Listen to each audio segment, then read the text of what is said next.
All right, before the video gets started, I just want to say I appreciate all the love and support from everyone. If you could, please smash that subscribe button. We have a small goal this year. Many people have hundreds of thousands of subscribers.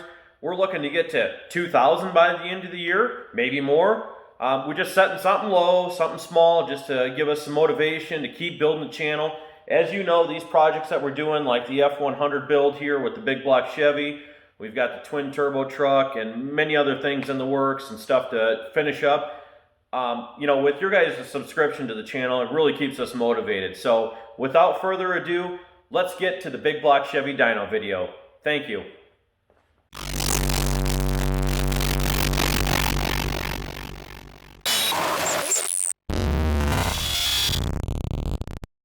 Welcome back to the channel, guys. The big block is finally on the dyno. It's time to make some big numbers. Stay tuned.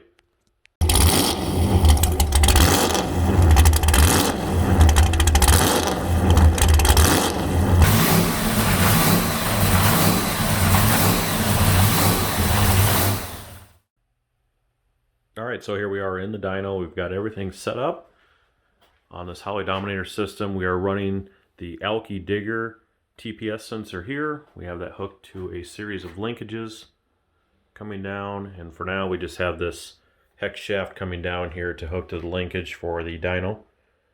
So that will pull that. These are 160 pound injectors, Holley with the Holley rail, everything we tried going Holley with. We have the manifold air temp. We do have a fast idle air control motor. We do have the coolant temp sensor in the manifold over there. EGT on the passenger side. We will get a oil pressure and fuel pressure sensor. Currently we're using the fuel pressure sensor off of the dyno here so we can get our reading there. EGTs, I think we're down one EGT, but that's alright, we can read the other 7 cylinders. So this is the Stutzka Power Pro dyno. We'll go ahead and do some warming up here of the motor and start making some pulls. Again, we're new to all this Holley Dominator stuff, so we're learning. We do have the self-correcting on, but it should do what it's supposed to do. We should be fine. So, but there's a look at everything. So let's go ahead and fire it up, warm it up.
Alright guys, so in those last clips there, you see we were having some problems with the dyno.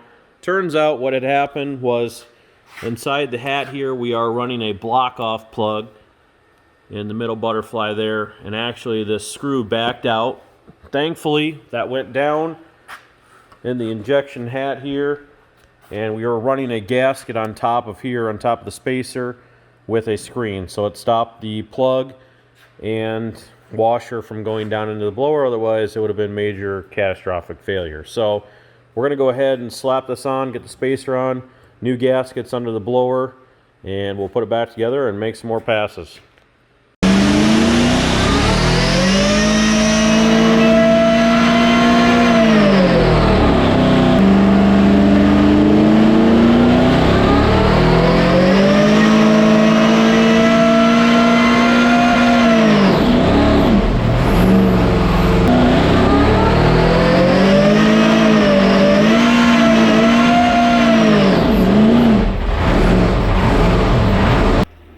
So here we are, new day. We have put this all back together, made a few runs. we still had an issue with the bolt down here, which was only threaded in maybe 3/16 of an inch into the aluminum. So I went and got a longer bolt, quarter 28, and put a top lock nut on that and Loctite. So hopefully we can make some passes. We have a lot of work to figure out on this Holley Dominator system. Yes, it does self-tune, but when you're trying to load a dyno and bog this big engine down to 3,000 RPMs, we're starting to pull at 3,500. It's a lot of load on that, so it's trying to do a lot of corrections. So we have since then changed the corrections to 3,500 when it actually initiates the pull to kick on and start correcting. Then we have to take out I'll show a graph here, I'll insert, so you can see that it's trying to pull a lot of fuel out there, and then we have some minor corrections. The line above is actually minor, but that big dip there is actually trying to take out 20% fuel. So if we get that corrected between 3,500 and 5,800, I'm sure some people can comment down below some things we're doing wrong. Again, it's our first time, we're trying here, so if we get that area there corrected, we will be all set. And you know, I can live with a 5 to 7% adjustment on the rest of that. So let's hope we fix this hat here, putting this top lock nut on there, Loctite that in there with the bolt through, and let's make some pulls. We had it pretty well dialed in, started adjusting fuel in the wrong areas. That was our fault. We made it worse, but we learned. So here we are. We're gonna get this warmed up. I'm gonna come back later tonight, get this thing warmed up. We got to get more E85. We've made a tremendous amount of pulls on this. I mean, not full pulls, but I mean, we've just been 3,500 to 6, just trying to get some data on this thing. So we've probably gone through 25 gallons of E85. So if anything, the motor's probably getting well broke in. So there we are. So we'll go grab another 15 gallons or so of E85. That way, in case we want to do some pulley swapping or anything like that, we have time to do that and enough fuel. And then we'll get this thing pulled off the dyno.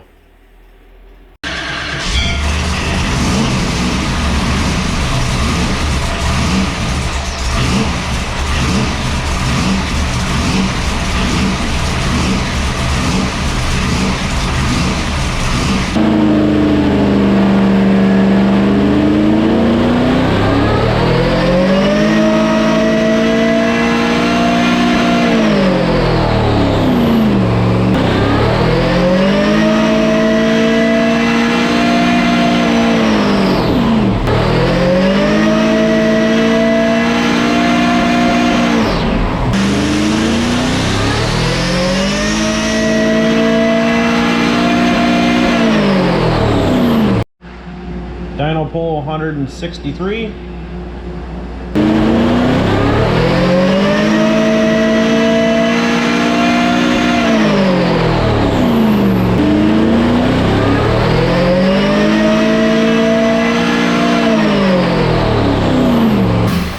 Alright, so we went ahead and swapped pulleys. We now have a 54 on the bottom and a 52 on top. We're going to go ahead and make a run and see what she's got.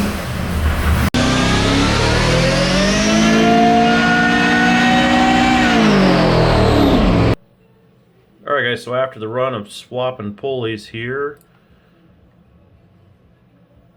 had a little hiccup at the beginning here. It's trying to correct air fuels in the computer after loading the dyno down below 3,500. And at the peak there, we're having a little layover. So we're going to try taking out the plug out of the hat and running all three open. And as you can see here, we did peak out at 1,023 horse. So we'll remove the plug in the hat and we'll take another run here.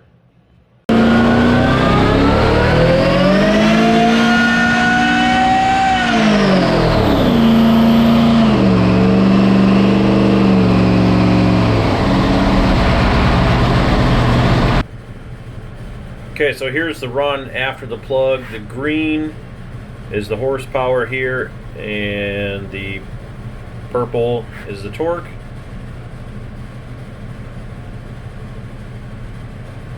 So it did make another 12 horsepower there. We're at 1,035 versus 1,014. So we'll go ahead now. We actually drained the E85 out and we're switching over to 100% methanol. So got to do some fuel corrections, and we'll see what we can make on just straight methanol.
Alright, so we just finished the run with the methanol. A little jagged there, but again, this was just a quick added 30-40% fuel, or I don't remember exactly what it was, but it was definitely on a run there.